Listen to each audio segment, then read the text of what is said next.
Hello, everyone, and welcome into the Sun Devil Source 2-minute drill. I'm Blake Neiman here with Chris Cartman following Kenny Dillingham's Monday press conference ahead of Texas State. Today, Cameron Skattebo was also named AP Player of the Week and Big 12 Offensive Player of the Week after his career rushing outing, 262 yards, the most of his career, second most by an ASU rusher all time. So what are the conversations now around Skattebo 2 days after his historic performance? Yeah, I think he kind of hit a national stage, right? This was one of the best running backs at the FCS level for a couple years. Didn't have a lot of visibility because ASU was so bad last year, but by getting a win, the first ever for the Sun Devils over an SEC team in his career best performance, that led to a lot of attention.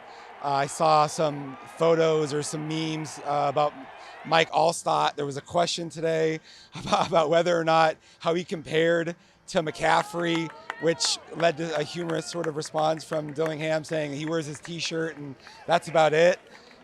He said he's similar to Bucky Irving, former Oregon running back.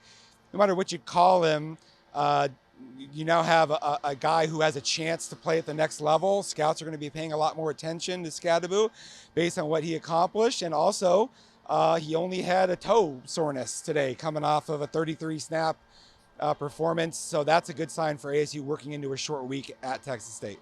Kenny Dillingham was admirable of the opponent that ASU has this week, Texas State, describing them as a Power 4 caliber opponent. What are the challenges that Dillingham described in his press conference? Yeah, good coach, young coach. Two of the younger coaches at the FBS level going head to head.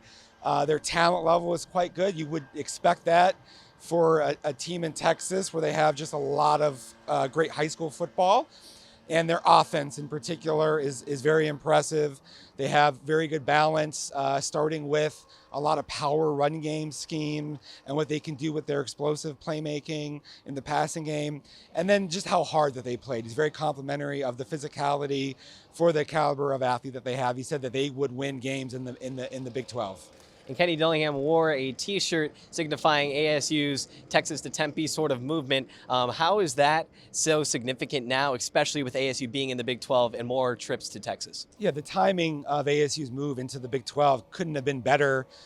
Brian Carrington, their lead recruiter, among others, doing a very good job of trying to tap in and build that pipeline into Texas, which has worked quite well for the Sun Devils. They have a lot of guys in there two deep and starting who are from Texas, the most number of scholarship players from Texas in program history on this roster. And then look at it, they're going to go back to Texas again for Texas Tech after this one, back-to-back weeks. That makes it easier to recruit in the region because families are able to attend games more easily, and it feels like they're a little bit closer. Short week for the Sun Devils. They'll be taking on Texas State this Thursday on the road. Thanks so much for your insight, Chris, and thanks to you for tuning in to this Sun Devil Source 2-minute drill.